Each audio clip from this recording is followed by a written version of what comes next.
What's up? What's up? We're back again. It's your boy Corey B, and today I want to talk about the concept and idea of the buzzword indoctrination. Yeah, it's a buzzword, and the thing is we've got so many buzzwords in our society lately. So many people are quick to throw words out, and it's for a couple of reasons. Okay, one reason is clickbait, right? People like to use words that they see in the media, in social media. They want to utilize words that they see coming up a lot. So you'll click on their post, you'll read their little blog, you'll read their little article. They also like to use words to sound important, to sound like they know something that they haven't really dove into yet, you know?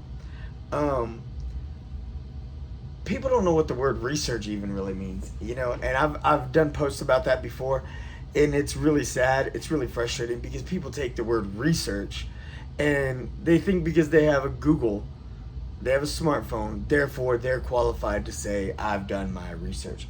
No, you really haven't. That's not what real research is.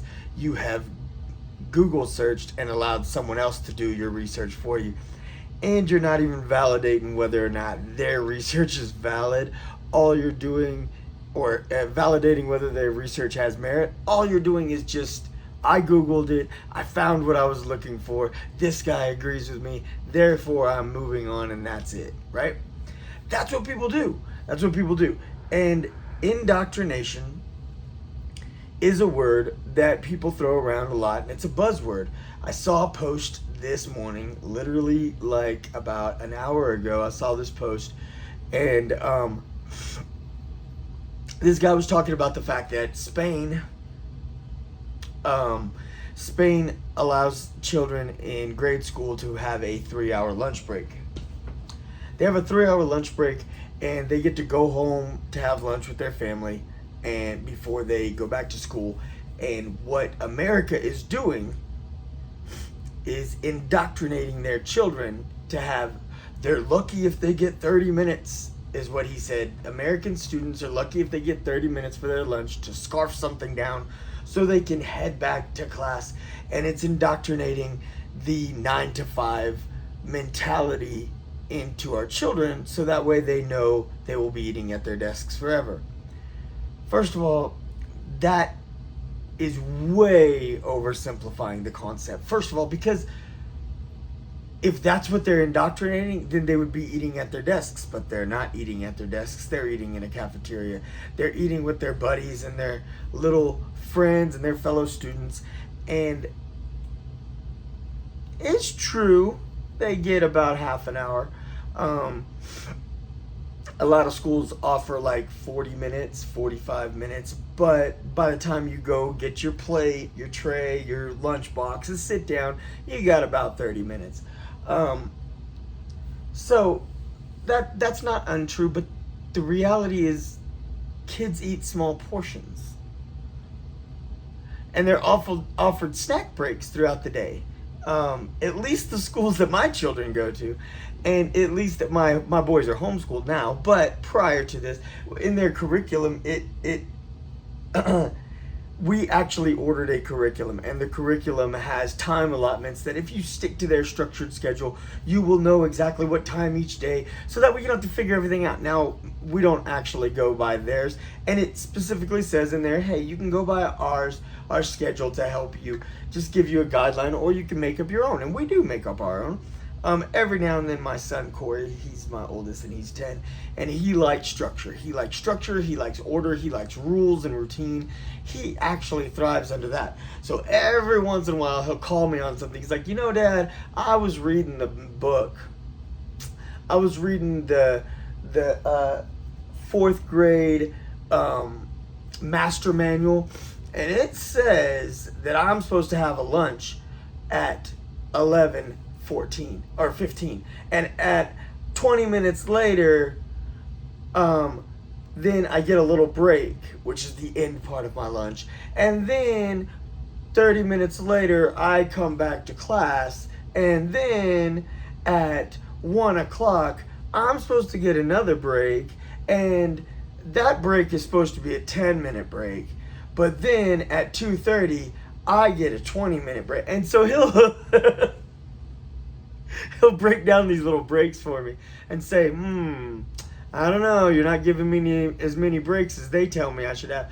But, I tell him, I'm like, but dude, I don't give you as many breaks, but the breaks I give you are longer, aren't they? He's like, yeah, but the schedule says.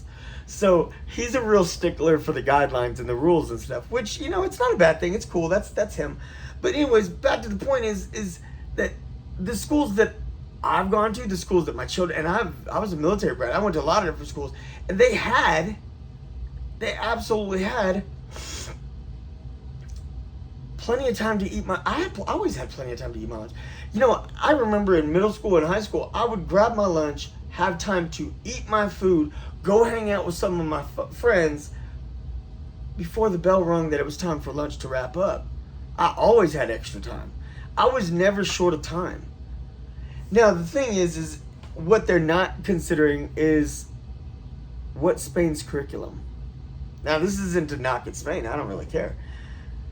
But it's a matter of what you value. That's what it comes down to. It's like, what's Spain curriculum? What are they actually teaching? What are the different schools here in America teaching? Truth be told, at the end of the day, my boys have gone to a STEM academy since kindergarten. Now that we've been on the road, they've been in a Christian-based STEM academy. When we were back in Austin, in Texas, they weren't in a Christian-based STEM academy, but they were always in a STEM academy. And I remember my neighbor, she was talking about her niece in 3rd grade, that my son in 1st grade was doing things that she hadn't even done yet. Now, some people said that my sons were, they got a lot on their plate. And they do. They absolutely do. And do I push them a little bit? I feel I do. I absolutely do. I'm fully aware that I push my boys. I'm fully aware that I push them. My mom never pushed me. My mom just wanted me to do my best. She wanted me to, I was never allowed to say the word can't. That was a forbidden word in our house. It was a bad word. From the time I learned how to talk, we'd get punished if we said the word can't. We weren't allowed to say the word can't. My mom only pushed me to try my best and go after all I could. It was never a forced education, a forced college, nothing like that. Like, by law, we're required to go to grade school, we're required to go to middle school and high school in our society in America, but she never forced us beyond that. Now, I wanted to go to college. Some things happened in life, and I decided, I didn't really decide. I kind of got myself in a place. And I didn't go to college right out of high school. I actually, I didn't actually finish high school my first go around. I actually went back and took class for class and redid my entire high school education because I wanted a diploma, even though I was already 19. So I did all my classes again. And I got a diploma. And then I went to college. It was important to me. It was important to me because it was something I felt like I wanted to learn, and I wanted that certificate. I wanted to know that I had achieved it and that I hadn't just bailed. I felt like the circumstances when I was younger and I ended up inadvertently dropping out of high school, I felt like that wasn't the situation that I wanted to end on. That wasn't my high note, and I felt like I deserved better. I felt like I owed myself better. So that was important to me. Now, a lot of people don't. That's fine. I'm not knocking anybody who doesn't. A lot of people frown upon formal education, but the thing is, I went to college and I loved, I went to college for psychology, and I'm obviously not a doctor. I'm actually a businessman, but I utilize everything I learned in school on a daily basis. I learned so much. I learned so much in my psychology classes. I learned so much in my science classes and genetics. I learned things about analyzing like medical journals and analyzing things that people publish, and they say, hey, I figured this out, or I figured this out, or I know this, or I've done my research. I know what real research looks like. I know what valid research. See, people talk about how they don't have freedom of speech and stuff. That's a whole nother topic. Let's not get into that right now. But the reality is that anything can be published these days. You can publish absolutely anything. And you can do it almost for free in about 80 to 90% of instances. You can do it for free. I mean, it's so easy to publish anything these days. Now, whether someone's going to read it or not, but can you publish it? Of course, you can say anything these days. We have the most free ability to speak and write and publish that this country has ever seen, even though everybody seems to think that they're oppressed. They're oppressed, and they're so held back, and they're so stifled, and they're so muffled, and they're so muzzled, and they're so silenced, and they're so held back, and they're so... It's just absolute obnoxiousness. So back to the point of indoctrination. My boys aren't being indoctrinated to get into the 9 to 5 because I am absolutely 100% raising my boys up to not work a 9 to 5. And I don't frown on the 9 to 5. I'm 100% firm believer that we need everybody. People of all walks, people of all paths, people of all jobs and career lines. Otherwise, the system doesn't work, you know? If I want a big corporation, right? And I want to run this corporation, I need people, I need workers to help me make it work, you know? And the thing is, I know a lot of people, even close to me, I have close family members and friends, they're like, they would never want to run their own business. They've said absolutely not. That's not their mentality. They're like, I want to do my job. I want to do a job that I like, that I enjoy. I want to go in at this time. I want to come home at this time, and I want to know that it's done. I don't got nothing else. And I know I get a solid paycheck. And you know what? I don't frown upon that. There's nothing wrong with that. I don't think there's anything wrong with the 9 to 5 worker. Not at all. I've been a 9 to 5 worker many times, but that's the thing is I'm not indoctrinating or teaching my boys to be that. I'm teaching them to be whatever they want to be. Corey has at multiple times, he wanted to be an astronaut. He wanted to travel through space. He wanted to be the first person to make it to this planet and that planet and all this different stuff. And I absolutely encourage him. Go for it, man. There was times he wanted to, Colton was going to be a nurse, just like mommy. He's like, I want to be a nurse. And then after a nurse, I'm going to be a doctor. And then I'm going to be, you know, and I'm like, go for it. And now he's all about cars and stuff. So he's like, I'm going to sell cars. Yeah, that's right. I'm going to sell cars. I'm like, you're going to be a car salesman? Like, yeah, man. I'm going to have my own shop and I'm going to sell Lambos because Lambos are really expensive. So I'll make lots of money. And I'm like, if that's what you want to do, go for it, man. Have your own. Corey's like, I'm going to have my own gas station. I'm going to have my own gas station and I'm going to have employees. I'm going to pay them really well. I'm going to pay them really good. They're going to make lots of money because they're going to work for me. And anytime I want, I can get my free snack because it's my gas station. This is a little kid's mentality. But the thing is, I haven't stifled any of that. I'm like 100%. I'm like, go for all of that. But I have them in a very strict educational system because I want them to learn absolutely all they can. And there's a lot of people who have this struggle and this battle and this endless argument about our flawed educational system, and they only teach you this and they only teach you. The reality is they only teach you what they're capable of teaching you. And yes, they have to cherry pick the things that they think are so most important. And you know, you may not agree with what they think is most important. Get involved in the school system. Get involved with your school board. Get involved in your community. People want to argue endlessly every single day about who our president's going to be. You know, that person doesn't affect your daily life. If you have any knowledge at all about how the governmental system works, the 3-branch system, the checks and balances, our government. If you never actually studied history, but you really stop watching the news and you just read about what our former presidents have done, let's leave present company behind, right? Let's take Biden and Trump out of the equation right now because they're the ones currently running. And although Trump was our last president, let's just, because everybody, you know, all of y'all a bunch of, you got your eyes closed and head buried in the sand when it comes to these guys. Y'all don't think clearly. So let's talk about what Obama did. What he said he was going to do, what he did. And it's really easy because you can go back and YouTube some of his debates and you can see the things he said he was going to do. Then you can Google what actually happened. You can. It's really simple. It's that easy. Don't Google and go read news articles. Read the government websites that say just yes or no which bills were passed. Look at Obama. Look at W. Look at Clinton. Look at Bush Sr.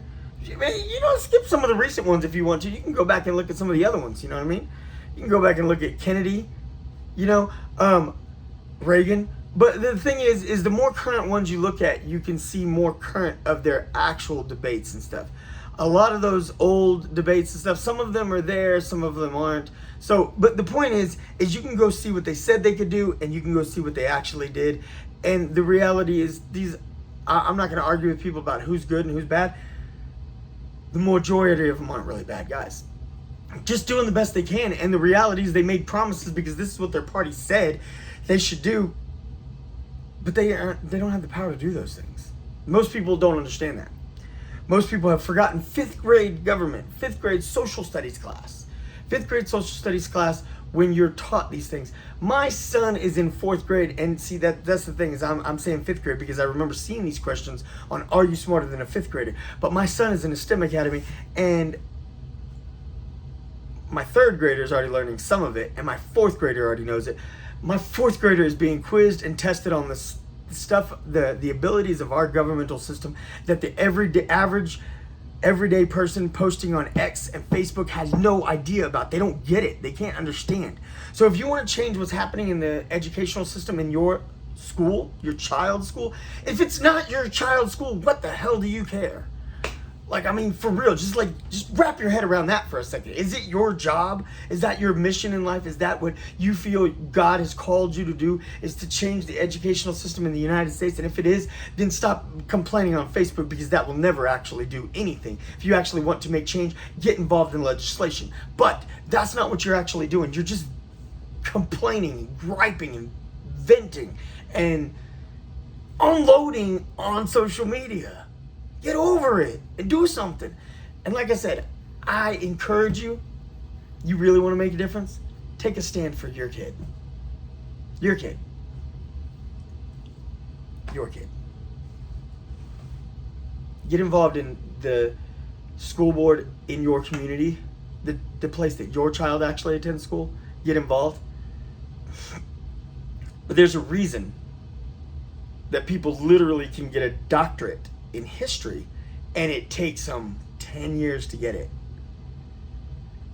Because in grade school, you can't be possibly in a 30-minute, 20-minute, 40-minute, in any amount of time in any elementary school can you possibly teach them every aspect of history. You're going to focus on something. You are. In Texas,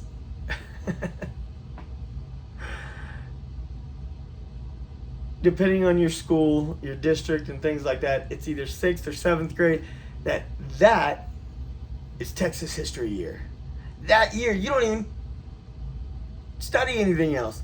But there's such deep, rich history in every state, just about. I mean, there's some states that have had less things happen. But for the most part, every state's got a deep, rich history. And you could easily spend more than a year studying that state's history. But does that mean you stop caring about American history? You stop caring about world history? You stop caring about these things? No, it's just you take a moment to focus on something that's closer and more applicable to you. So, is it wrong that they're doing that? No.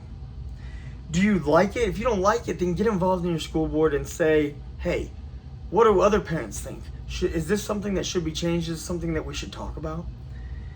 It's not as hard as you think to get involved and make a difference. Saying they're indoctrinating our children to work a 9-to-5 job and eat at their desks when they're giving them an education? I know some homeschoolers. I know quite a bit, actually. I know some homeschoolers that really phone it in. The kids don't know much of what's going on in anything. Like, their skill level, they're going to be grown before they develop a skill level because their parents don't see it as important for them to develop one. They think the whole idea of education is stupid. Why is it stupid? Like, now, if you think your child should go to some science academy and their focus should be on astronomy or chemistry or something, and you think, hey, that should be their focus, there's special schools like that. If you think they should go to an art academy, there's special schools like that. Now, they do need, according to our government, whether you agree with it or not, there is a basic foundation of reading, writing, and arithmetic that has to happen. And I can't wrap my head around why anybody believes that that's wrong. Now, the idea of standardized tests has been debated endlessly, and the idea of standardized tests, I get it. I get the debate of both sides, honestly, because I get the debate of, hey, we got to have something. We got to have some kind of structure. They got to pass this test to advance, right? There's got to be something. There can't be nothing, right? I kind of can get that argument, but I also get the argument that there's evidence to show that these standardized tests don't prove anything. That some people just think differently. Some people learn differently. Some people apply their knowledge differently. And so under the duress, it's not even really duress, but under the environment, in that situation where you're I remember being all herded into the cafeteria, single file lines. You go into the cafeteria, you sit three seats apart, and it's silent, and you're in this big, giant white room. Everybody's given a test and a pencil. I remember feeling awkward, man. I remember feeling like, what am I doing here? But, I felt uncomfortable. I felt awkward. I felt like it was strange. But, to say that every lesson, I think, honestly, I think there was more to it than that. And maybe this is just me from my experiences. And a lot of people, I'm sure a lot of you will disagree with me. But to me, it wasn't just testing my ability to read and write and do comprehension. There was reading comprehension, there was math, and there was writing. And I had to write based on a prose, like they gave me, like, this is your topic and whatever. Okay, so I know all of you who've gone to public school, y'all know what I'm talking about because we all did it. And we were there for like 6 hours with a break for lunch. And I remember, like, it felt so uncomfortable, and I felt like I was just wasting time. I passed. I didn't have like this stellar grade that I was at the top. Oddly enough, in a lot of my classes, I was at the top of my class when I got to college. But when I was in grade school, I was never at the top of my class. I was always struggling to get there. And that just, I don't know. I can't tell you 100% why. I think it's a whole deeper conversation. But the thing I can tell you is that in that moment, I didn't get it. But later, looking back, I know that there was things I went through in college. There's things I went through in my jobs, in careers, and not necessarily careers, but jobs, and in the workforce, right? Where I was in a situation that I was having to study something, I was having to learn something, I was having to be in, I had to go get tested on something to see, hey, to be certified for something or this, that, or whatever. And you were in a situation that was like, it's a little awkward, it's a little uncomfortable. I'm in this room, so it kind of, it prepared you for that, I guess. And I don't think that that's even what they were trying to do. I think they were just trying to get people in there, and they were trying to do this test, and they were trying to get everybody to be free from ability to cheat or distractions, right? Because you're in a classroom, there's a million things you can look around the room, and it's like a little kid looking at, man, I'm gonna count the squares on that cork board, because they put a checkerboard background before they put up all the school menu and stuff, and the grading schedule and the vacations and all that stuff. So all that stuff's up there, but behind it is a checkerboard, so I'm gonna count the squares. Well, instead of doing my test, right? So it's like kids get distracted by anything, right? I mean, at least I did. And my boys do, especially my Colton, my goodness. So it's like, I get it, right? I mean, I get it. I think that's all they were trying to do, was just keep us from distraction and keep us from cheating. And just get us to take a test. But so I can get it. I can understand why people are like, this is stupid, we shouldn't have to do it. And I get it. Well, I understand both sides of it. But this isn't indoctrination. This isn't. This is just simply a system that values education. It values our children having some level of intellect. And yeah, there's a lot of, not a lot, but there's all kids are born with some kind of skill, some kind of gift. But if you're not taught to utilize your gift will be squandered and wasted also. So there's that argument also. Like, we are in the most free-thinking society in the planet, even though nobody wants to admit it. Even at, universities are actually encouraged, professors are encouraged to speak their mind and to teach their classes the way and in manner they choose to, as long as they're walking the fine line of what their course is. Now that's sounds tricky, right? How many, if you don't know it, the University of Texas is considered fairly liberal. It's definitely in a very liberal city, Austin, Texas. It's the most liberal city in all of Texas. Texas is fairly conservative, but not Austin. Now, Austin is extremely liberal. It's got its areas that aren't, but for the most part, it's a liberal city. University of Texas is considered by many, especially by a lot of conservatives, that it's extremely liberal university. A biology professor teaching a biology course based on life talked about his belief in Jesus and his belief in God in class. In class.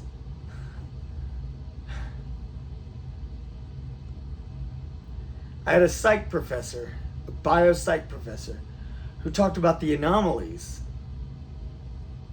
The anomalies in neurology, the things that are impossible to happen based on everything we know scientifically. But he's like, just because they're impossible to happen, he's like, do you realize they happen all the time, every single day? It's just things that are considered to be weird to teach, right? Weird to think about, because it doesn't make sense, right? And it doesn't fit the narrative of we're just being brainwashed, because we're not. It's not indoctrination. It's just education.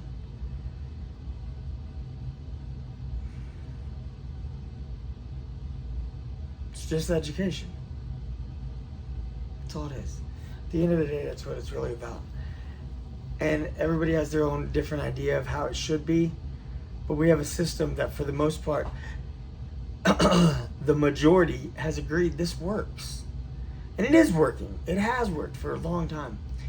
And homeschoolers have proven time and again, and I say this as a homeschool teacher, as a homeschool dad, homeschoolers have proven time and again that it works to be a homeschooler.